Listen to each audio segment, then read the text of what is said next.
Muy buenos días, tengan estimados doctorantes. Les saluda con el gusto de siempre la doctora María Catalina Domínguez Nájera y es un placer para su servidora en esta ocasión poder llevar a cabo la disertación de nuestra segunda sesión virtual de la materia que lleva por nombre Filosofía de la Educación.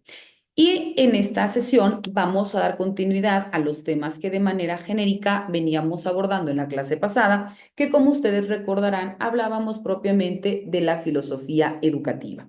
Recordemos que la filosofía educativa es esta disciplina que busca reflexionar racionalmente sobre la educación y de manera específica en cuál es su naturaleza, cuáles son sus propósitos, cuáles son sus funciones y también cuál es la problemática a la que se enfrenta, buscando en todo momento comprender cómo la educación tiene un impacto, ¿no?, en nosotros como individuos y luego entonces también identificar las problemáticas a las cuales nosotros nos enfrentamos y también buscar estas soluciones posibles. Pero para ello vemos que uno de los temas importantes es precisamente la relación existente entre la pedagogía fundamental y la teoría de la educación. Para ello, decíamos que la pedagogía es esta disciplina que estudia el proceso de enseñanza-aprendizaje, en tanto que cuando hablamos propiamente de una teoría de la educación, es esa disciplina, pero que describe y explica el proceso educativo. Por ello señalábamos las características específicas de cada una de ellas, que repito, ahorita estamos hablando de manera genérica porque ya lo explicamos en la clase pasada. Pero cuando hablamos de manera puntual, únicamente retomando algunos datos dentro de la teoría de la educación, vemos que esta representa pues un campo de investigación amplio que se va a expandir tanto por una cuestión metodológica, pero también con una cuestión temática y que esto nos va a llevar a diferentes direcciones. Por ello, dentro del ámbito de investigación especializado, vemos que la teoría de la educación cuenta con una tradición asentada primero un reconocimiento internacional. Específicamente podemos citar diferentes iniciadores, como en 1951, a partir de la revista Educational Theory, que es en donde nos empieza a citar esta teoría educativa, ¿no? En donde esta surge específicamente en Estados Unidos, fue promovida por Joe Dew Society, en donde se reconoce primeramente la importancia, porque existe un reconocimiento, un impacto y una validación de todas aquellas teorías que buscan identificar los aportes de la educación y también conceptualizar este campo para poder comprender, para poder explicar y para poder predecir las prácticas tanto educativas como también las políticas educativas. Y por ello se habla de un campo amplio que incluye diferentes disciplinas como son la pedagogía, la andragogía, el currículo, el aprendizaje, la política educativa, la organización y también, por qué no decirlo, el liderazgo. Decíamos también que dentro de los objetivos que persigue la teoría de la educación es reflexionar sobre el contexto y sobre los elementos que intervienen específicamente en la educación, también conocer y comprender y predecir las políticas educativas y las prácticas educativas, fundamentar también la acción educativa, planear nuevas estructuras educativas, ofrecer también una formación integral al estudiante, más ahora cuando estamos en esta ola de la educación inclusiva o al hablar de esta educación valoral. Entonces, pues también estamos trabajando con en ese sentido, con esta forma de creación o de formación, por un lado, mediante los conocimientos teóricos doctrinales, pero también a la par abonando a la calidad humana, ¿no? Entonces, por ello hablamos de esta formación integral del estudiante y favorecer el pensamiento libre y creador. Por ello, recuerdan ustedes que también hablábamos que dentro de esta teoría de la educación, entendida dentro del conocimiento de la educación, habla de la disciplina que va a investigar y que va a generar un conocimiento en la educación y luego entonces todos estos aportes o esta justificación y validación dentro de la conceptualización racional y luego entonces aplicada a la praxis en la transmisión de conocimientos. Y por ello, uno de los elementos importantes es precisamente la axiología educativa. Sabemos que la axiología educativa es esta disciplina que estudia los valores y que luego entonces el papel que se tiene dentro del proceso educativo. Por ello, partimos de un fundamento dentro del proceso de enseñanza-aprendizaje que se caracteriza, repito, en los valores. Dentro de sus principales elementos, reconoce que la educación trasciende todos aquellos límites formales porque se considera o se aboca en la cuestión intrínseca de las personas. Nos ayuda también a identificar y analizar la manera crítica de todos estos valores, todos aquellos alcances y todos aquellos impactos que van a tener no únicamente a mí como individuo, sino específicamente a los aportes sociales. Por ello, al hablar de una axiología educativa, decíamos que es este estudio de los valores desde un punto de vista pedagógico y que dentro de este se van a incluir diferentes valores como los de carácter ético, los de carácter social, los de carácter cultural. La importancia es o reviste porque cada una de estas características fundamentales de los valores son los que van a ir desarrollando de manera puntual el ser humano y que son aptos para poder ser aprendidos, para poder ser aplicados y para poder crear también generaciones mucho más conscientes y empáticas a las necesidades que todos tenemos y no únicamente abonar a un sistema específico, sino más bien a un conjunto. Por un lado, hablamos de la cuestión doctrinal, en que el ser humano va evolucionando y que a la par también vamos forjándonos en esta sensibilidad como personas. Cuando nosotros también hablamos dentro del proceso de la axiología, otro de los puntos importantes es también la teleología. Cuando hablamos de la teleología, se dice que es esta rama de la filosofía, pero que va a estudiar los propósitos de nosotros como individuos o también de los propósitos de los objetos, o también es considerada como la doctrina de las causas finales. La teleología proviene del griego telos, que significa fin o propósito, y logía, que hace referencia al discurso, al tratado o a la ciencia. Por ello, la teleología tiene diferentes usos. Si lo abocamos específicamente en filosofía, es aquella que va a explicar los fenómenos naturales que tienen una función en base a los propósitos que persiguen y por ello identifica las causas por las cuales surgen. Cuando lo abocamos en la teleología de la educación, es la que se va a preguntar sobre los fines y finalidades específicamente en materia educativa. Por ello, la teleología educativa es esta rama de la filosofía dentro de la educación que estudia los fines de la educación y se pregunta el por qué y el para qué de la educación. Dentro de sus características específicas encontramos que se fundamenta en la filosofía educativa y está orientada a establecer los valores, los principios, los fines y los objetivos de la sociedad. Por ello también se considera como una rama de la causalidad que explica algo en función a su fin, en función a su propósito o en función a su meta.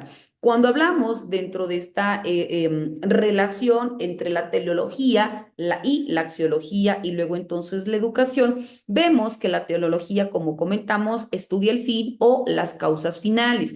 La axiología es aquella que estudia las partes de los valores, siendo ambas pilares dentro de un proceso educativo. Dentro de la definición etimológica de teleología, vemos que vamos a entender esta rama de la filosofía educativa que estudia los fines del hombre desde este alcance preciso que es en materia educativa. Los fines de la educación son aquellos propósitos inmediatos que se van a alcanzar dentro de un proceso educativo, sin olvidar, claro está, que toda educación se presenta desde un marco sociocultural, siendo precisamente el proceso de enseñanza-aprendizaje el objeto de estudio de análisis de la teleología. Para Aristóteles, el fin de la educación era conseguir la felicidad mediante la perfección virtuosa. Ahora bien, cuando hablamos dentro de la definición etimológica de axiología, nos dice que axios hace referencia a lo valioso, a lo estimado o a lo digno de ser honrado y que logos hace referencia a la ciencia, al tratado o al conocimiento. Por ello, al hablar de qué estudia la axiología, vemos que es esta rama de la filosofía que estudia la teoría general de los valores, buscando la esencia y la naturaleza de los valores y por consiguiente los juicios de valor. Cuando hablamos del valor, hacemos referencia a esta cualidad o conjunto de cualidades por las que nosotros como personas o las cosas son apreciadas o son consideradas como tal. Ahora bien, dentro del valor vemos que este va a existir únicamente cuando el hombre lo aplique o lo considere, ya que es precisamente el ser humano quien valoriza las cosas y por lo mismo un objeto o una idea puede tener diferente valor dependiendo el criterio o la jerarquización que cada uno de nosotros le demos. Vemos que al respecto existe una tabla o una jerarquía de valores. Muchos consideran en la cúspide que se encuentran los valores que se denominan como trascendentales. Después posicionan a los valores morales. Dentro de los valores morales encontramos a los valores estéticos, los valores jurídicos y el conocimiento. Por ejemplo, hablamos del amor, hablamos de la amistad, de la belleza, del bien, de la cultura, de la disciplina, los valores económicos, los valores empresariales, la humildad, la justicia, entre otros. Después jerarquizan a los valores submorales, que es precisamente de lo noble, de lo común, de lo sano y de lo que es considerado como malsano.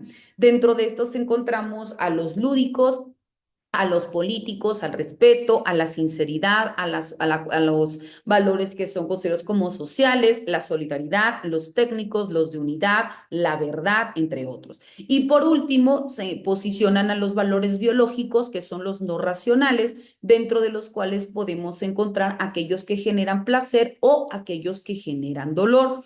Dentro de esta importancia de los valores, vemos que son o que presentan un grado de utilidad o son importantes para una convivencia social. Por tanto, al hacer referencia a la axiología, la práctica del valor desarrolla la humanidad de la persona y dentro de ella estudia los valores, tanto los valores morales, repito, dentro de estos considerados a la dignidad, reconoce también a los valores que son como infrahumanos y dentro de ellos cita la inteligencia y también reconoce los valores instrumentales, también los valores terminales.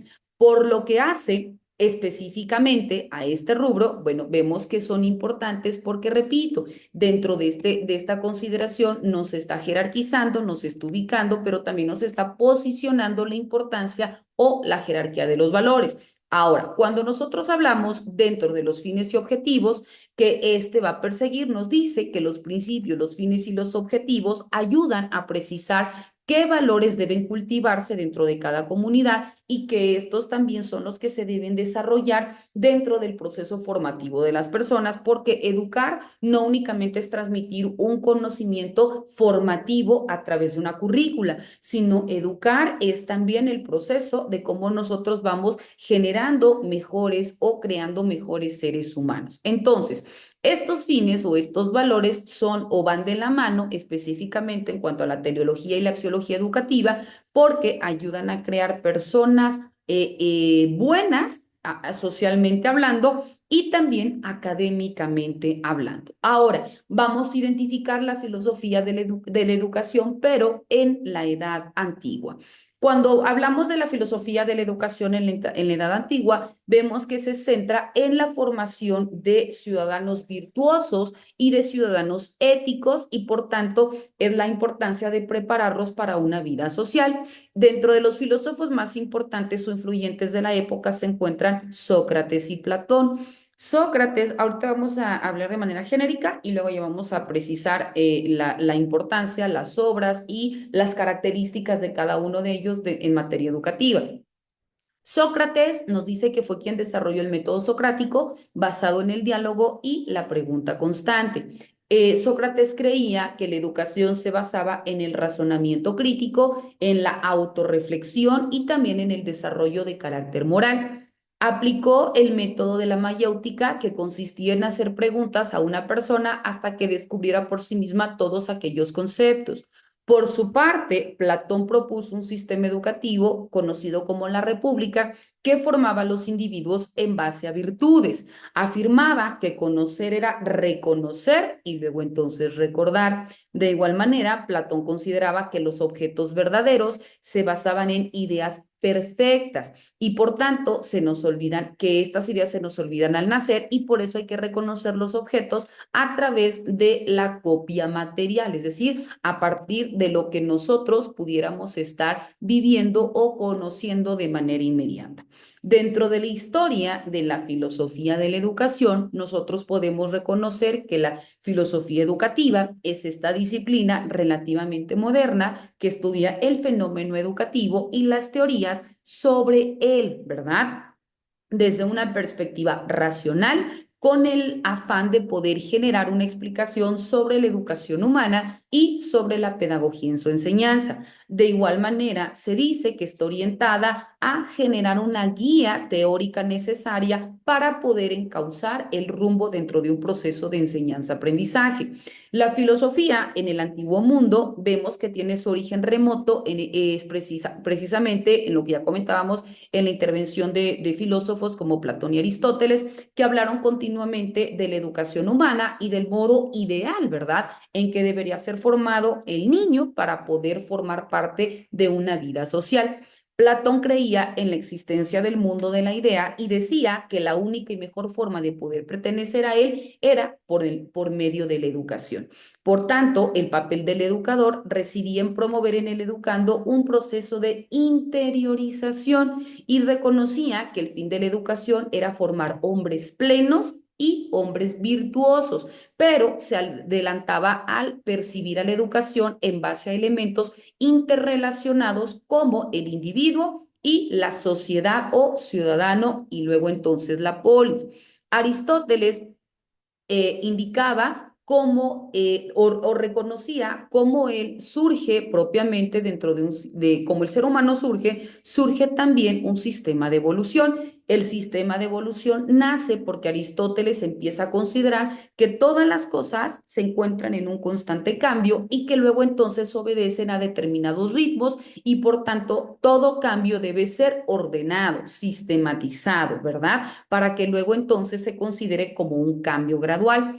Primeramente, Aristóteles reconoce que se debe basar todo cambio en principios y estos principios le dan el nombre de principios dentro de un sistema de evolución. Considera dos términos importantes. Uno es precisamente el de la potencia, que es cuando una cosa es susceptible de ser transformada, y el otro es el que le da el nombre de acto. Esta ley la basa en cuatro principios importantes, que es la causa material, la causa eficiente, la causa formal y la causa fina. Dentro de este pensamiento que se le conoce como el pensamiento aristotélico en materia educativa, se basa principalmente en los estudios de la ética, de la política y de la lógica.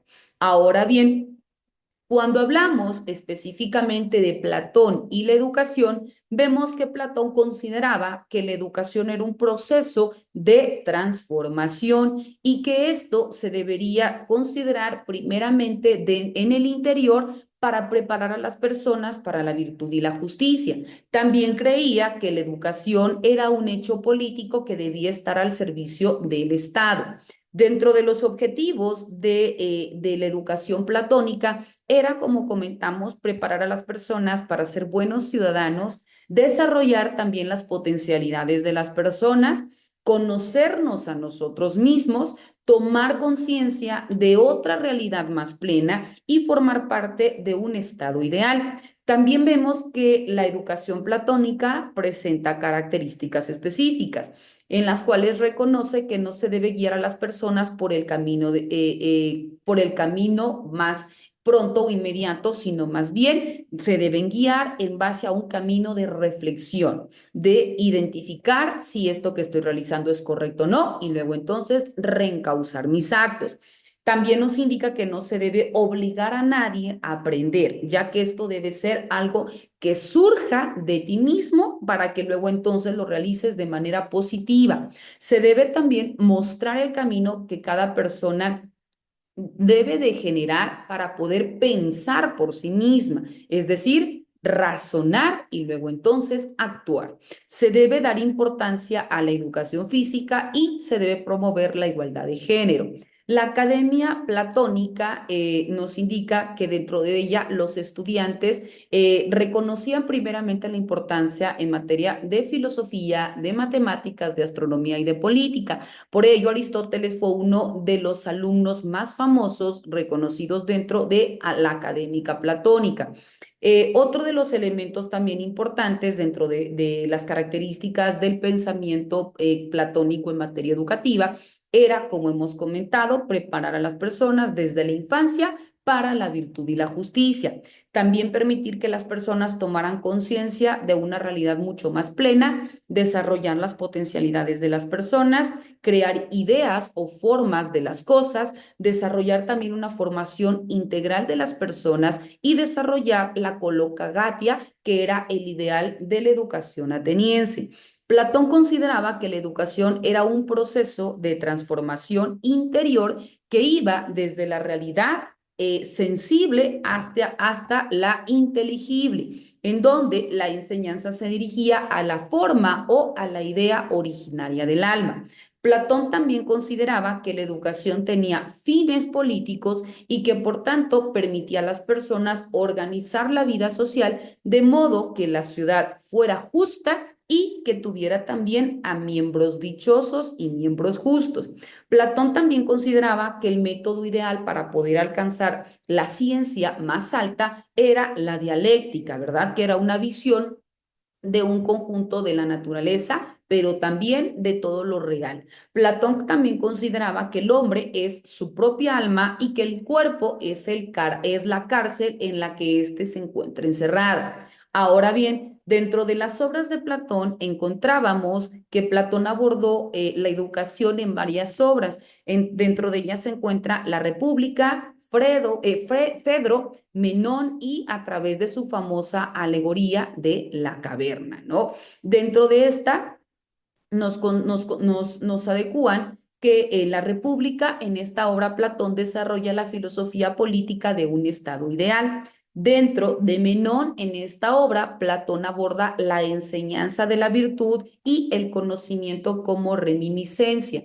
Dentro de la obra, Fedro enseña propiamente la reflexión sobre la ciencia de lo bello y la ciencia del bien y a través de los mitos platónicos de la alegoría de la caverna, Platón plantea que muchos viven cómodos en el engaño y que la educación permite liberar al ser, ¿no? Es decir, es la forma en donde se pretenden afirmar que muchos viven específicamente en algo que es conveniente pero por tu necesidad o por tu estado de confort, ¿no? Ahora bien, cuando hablamos dentro de la República, que es una obra de Platón, decíamos que expone sus ideas sobre la justicia, la política, la sociedad, el arte, la virtud, el bien y el mal.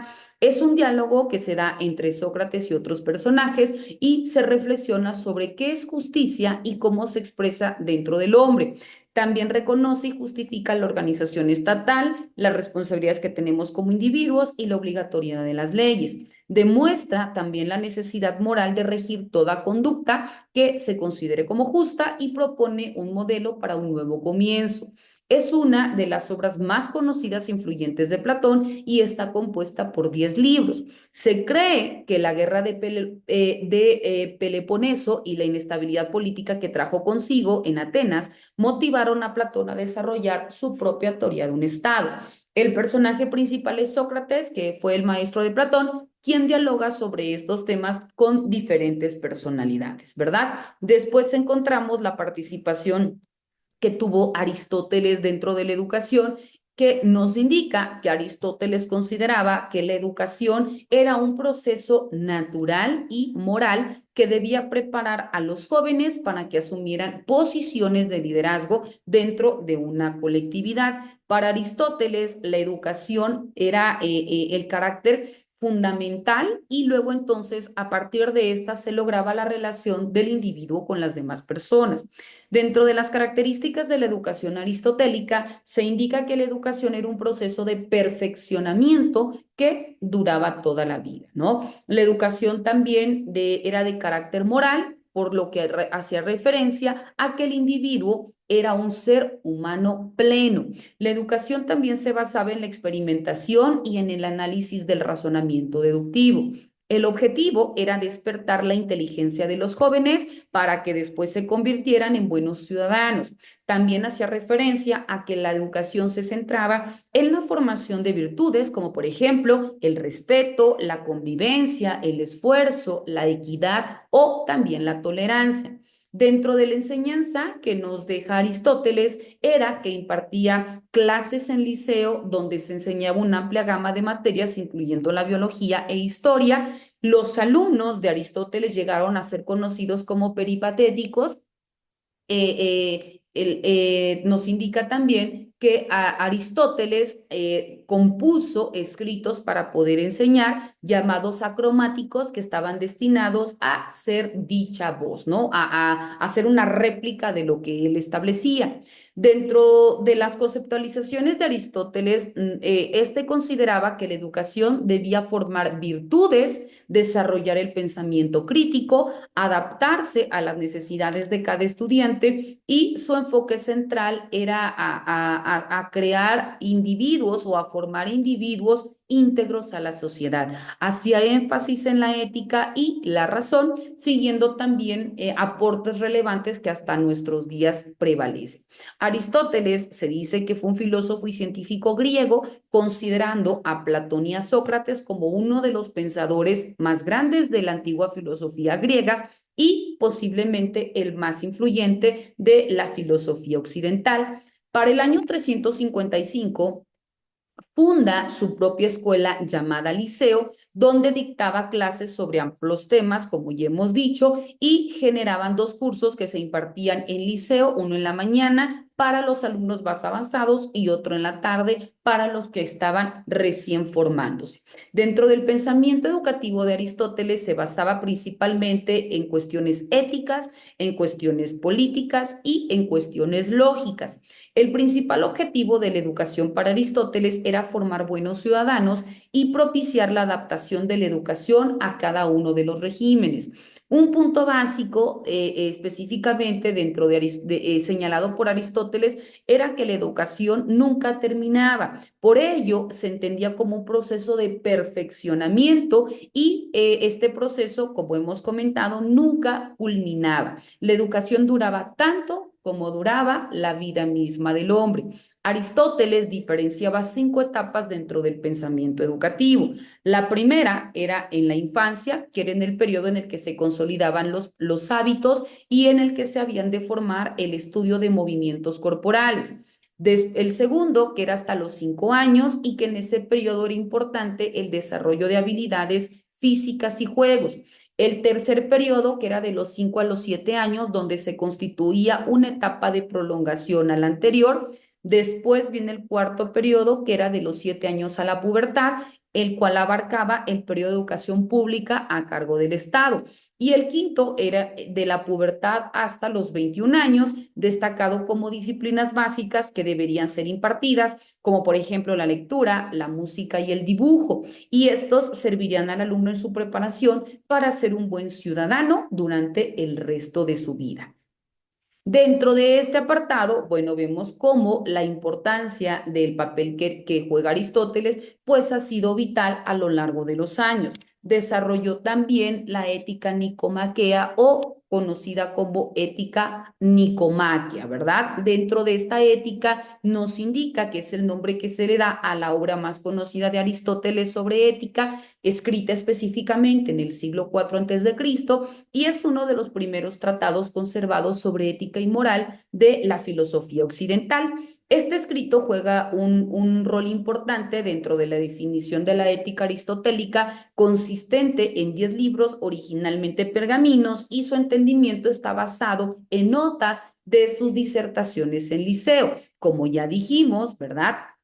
Liceo era el nombre de un jardín y gimnasio situado en las cercanías del templo de Apolo Licio, dentro de las murallas de Atenas. Entonces, el título de la obra se asume que refiere a su hijo Nicómaco, ¿verdad? junto con la ética eudémica, que fueron los libros 4 al 6 que contienen estos libros y que dentro de ellos también nos habla de cómo se reconocen los tratados sistemáticos de la ética, de cómo se van abordando y de manera global reconoce la virtud, según Aristóteles, que depende del contexto y de las diferentes situaciones en que va viviendo el individuo y que es un hábito para poder decidir ante determinadas situaciones en el cual el hombre se encuentre, ¿verdad? Ya que no se puede ser virtuoso de la misma manera un esclavo que un hombre libre, un hombre rico que un hombre pobre, un varón que una mujer. Y como Platón y Aristóteles, Sócrates también sostienen que la virtud lleva a la felicidad y que es la base de la ética. A diferencia de Platón y de Sócrates, Aristóteles enseña que la virtud no viene directamente del conocimiento, sino que requiere un hábito, que la felicidad no es un estado, sino una actividad y que el placer no es la felicidad, sino una consecuencia de la virtud. También hay que destacar especialmente que el hombre tiene un fin en sí que proviene de su propia naturaleza racional y que no es absorbido por los fines del Estado, sino más bien que es al contrario del individuo y del Estado respecto a sus propios fines y que por tanto ahí es en donde se encuentra la clave de la lectura de la ética de Aristóteles, la finalidad del acto humano, ya que todo acto tiene un fin último, que es la felicidad, pero se puede buscar este fin a partir de diferentes cosas. Por ello, Aristóteles muestra que el fin ha de ser específico del hombre y este es la contemplación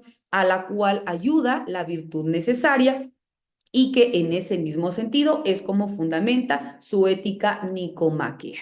Por lo que respecta a la filosofía, o en este caso, dentro de la época moderno-contemporánea, vemos que en la Edad Moderna abarca 3 siglos desde la historia de Occidente, que es del siglo XVI al siglo XVIII.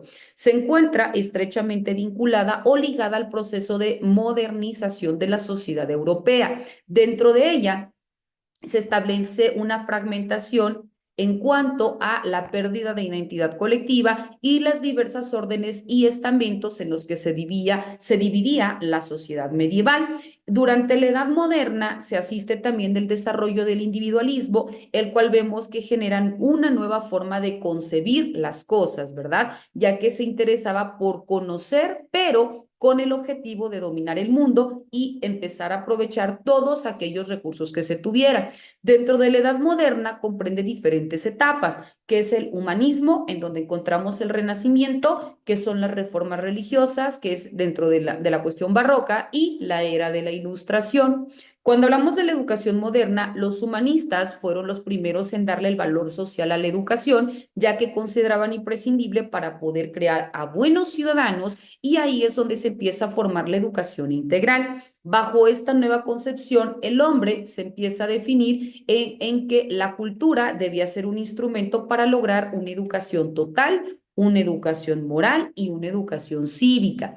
Conviven también con concepciones pedagógicas religiosas, en donde se concibe a la educación como el proceso en el que cada ser va desplegando todos los recursos de la naturaleza con ayuda de Dios, con ayuda de otros hombres y con ayuda de su determinación para poder empezar a moldear su propia conducta dentro de una colectividad. También aparece la nominación de red escolar, en donde, si bien es cierto, no está guiado según ningún criterio, pero nos indica que tienen diferentes como posicionamientos o pilares, que es la cuestión religiosa y la conceptualización individual, para que luego entonces se vayan forjando a los alumnos. Se establece también un calendario escolar en donde se creía que la información se acumulaba considerando que la ausencia rompía el ritmo de adquisición de conocimientos y por eso se empiezan a crear horarios compatibles con las fiestas religiosas para poder generar un cumplimiento completo, por un lado, de la cuestión de fe y por otro, de la cuestión formativa. También dentro de la época moderna se establece lo que se conoce como la escolarización, ya que la educación, gracias a esta situación económica social, en apoyo a los humanistas, se pudo también generar un desarrollo dejando exclusivamente a los altos estamentos y a los habitantes de las ciudades. Por ello, en la primera mitad del siglo XVI se abren múltiples escuelas municipales que fueron encargadas religiosas y que suscitaban un gran interés para todas las clases porque era un modo de empezar a promocionar una cuestión social, pero dirigida a toda la colectividad. Por ello, también los sectores educativos se dedicaron a la enseñanza primaria que tuvo lugar en cualquier lugar, incluso en las tabernas. La formación era simple y diferente para cada sexo. A los niños se les instruye en lectura y escritura y a las niñas se les instruye en principios de fe, en costura, en cuestiones económicas, domésticas y muy raramente en lectura. Es decir, era muy marcado la forma de transmisión de información para niños, para hombres y mujeres. Dentro del contenido de la educación, vemos que la educación intelectual que proponía el humanismo se basaba desde el principio en buenas letras, en expresiones llenas de significado que designara lo mejor de una tradición escrita y que empezara a perdurar durante los siglos, específicamente mediante un proceso evolutivo en la transmisión de conocimiento. También se realizó la escuela de oficios, ya que con el tiempo empezaron también a aparecer escuelas de oficios que formaban a los adolescentes a poder desempeñar una labor en particular. Esta formación se llevaba a cabo tanto en escuelas como en los propios talleres y existía la idea de que si se impartía una mayor formación, pues mayor sería el rendimiento o el aprovechamiento económico que iban a tener. También se establecieron los sectores educativos, ya que la formación era simple y diferente, como ya hemos visto, para cada uno de los sexos, ya que a los hombres se les instruía en lectura y escritura y a las mujeres en cuestiones que iban a ser según lo enfocado a su sexo, ¿no? A un bien común, a la cuestión económica, los oficios de la casa, o sea, muy marcadas las actividades diferenciadas entre un hombre y una mujer. Paralelamente surgen también las academias, que eran las escuelas para poder paliar las deficiencias educativas, proporcionando estudios especializados, en donde la enseñanza superior o universitaria era la más alta institución educativa, de la cual quedaban exentos mujeres y grupos sociales que se consideraban como inferiores. Algunos de los representantes del humanismo dentro del Renacimiento fueron Juan Luis Vives y Juan Amos Comenio. Juan Luis Vives considera a la sabiduría como la diosa que gobierna la educación y al maestro como un padre amoroso de sus discípulos, quien comparte el saber. Concibe también a la educación en su Tratado del Alma como un medio constructivo para alcanzar una vida plena, una vida digna y una vida edificante. También establece que la meta final son los valores morales. Por su parte, Juan Amos Comenio es considerado como el padre de la pedagogía, precursor del pensamiento moderno, y en su obra didáctica magna plantea dos cuestiones importantes, que es la generalidad y la generalización, a través de las cuales asegura debe enseñarse específicamente para transmitir un conocimiento. Ahora bien, cuando nosotros hablamos dentro de la Ilustración que se da en el siglo XVIII, marca el fin de toda una época, la del llamado Antiguo Régimen. En este contexto se desarrolla la Ilustración, que es este movimiento ideológico que prepara el camino de la Revolución Francesa, que fue en 1789, a través de la cual se abre una nueva era de la historia y se reconoce como la edad contemporánea. Dentro de las características generales de la Ilustración aparece el racionalismo, la búsqueda de la felicidad, la creencia en la bondad natural del hombre, el optimismo y el laicismo. Esta corriente ideológica define a la independencia del hombre o de la sociedad y especialmente la del Estado de toda influencia religiosa o eclesiástica. Empieza también a tomar cuestiones importantes considerando a la educación como uno de los derechos fundamentales e inalienables de la condición humana. Reconoce también a la pedagogía ilustrada como una educación o una vía insoslayable de progreso individual y social. También reconoce que debe ponerse o posicionarse en un perfil utilitario al ser la educación la fuente de la felicidad y sustanciarse en el progreso, en el bienestar y en el dominio material de la naturaleza, pero esto va a llevar como consonancia la instrucción o educación para que a partir de ella se dimensione socialmente hablando, o sea, tenga un impacto, una repercusión positiva para todos. Aparece también el criticismo, que es la crítica al pasado. Por ello, los ilustrados se consideran la quintesencia de una revolución perfecta, de un tiempo y de un orden nuevo que debía comenzar sin historia y sin pasado. Tiene primeramente un carácter nacional, universal, obligatorio, uniforme y cívico. Es un deber irrenunciable de una nueva orden que empieza a incumbir, es decir, empieza a dirigir a la sociedad misma y luego entonces a tener este estado representativo de el deber ser. Empieza también a existir estos precursores que fomentan una nueva corriente, que fue, por ejemplo, René Descartes, al momento de abordar al racionalismo, en donde nos indica que la concepción se ve en el espíritu, en la mente y en el entendimiento. Es el fundamento de toda relación del hombre con el mundo y considera esta relación como una forma superior del ser humano. Se caracteriza por lo real, por los conceptos o sistemas mentales o la explicación de la ciencia en términos lógicos.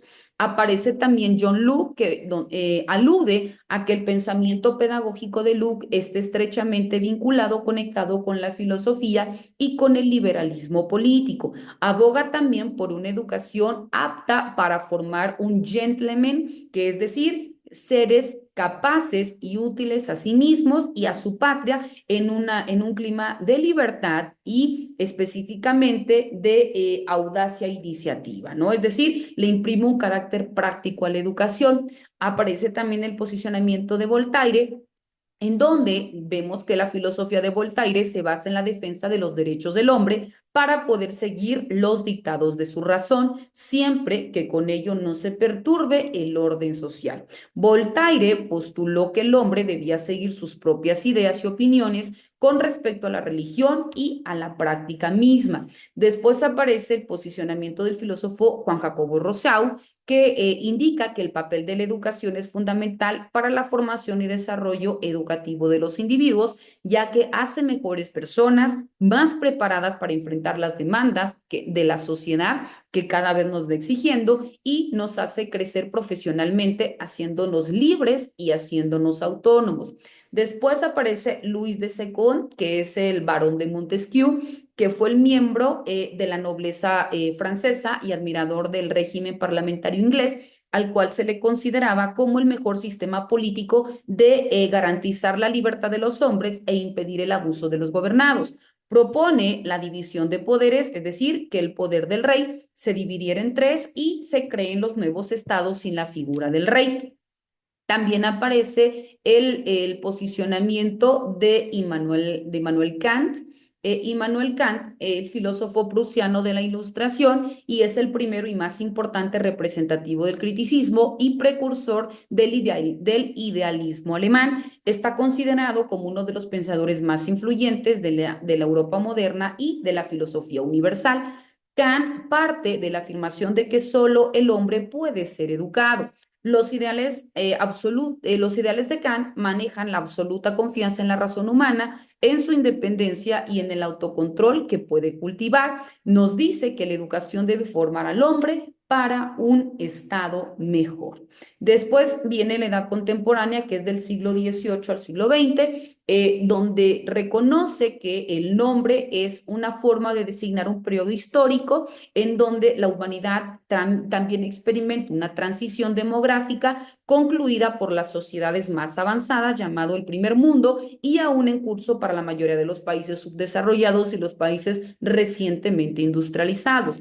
El inicio de la edad contemporánea fue bastante marcado por una corriente filosófica de la Ilustración que eleva la importancia de la razón. En este periodo, la filosofía dio una valorización a la ciencia y extiende su método científico a otras disciplinas.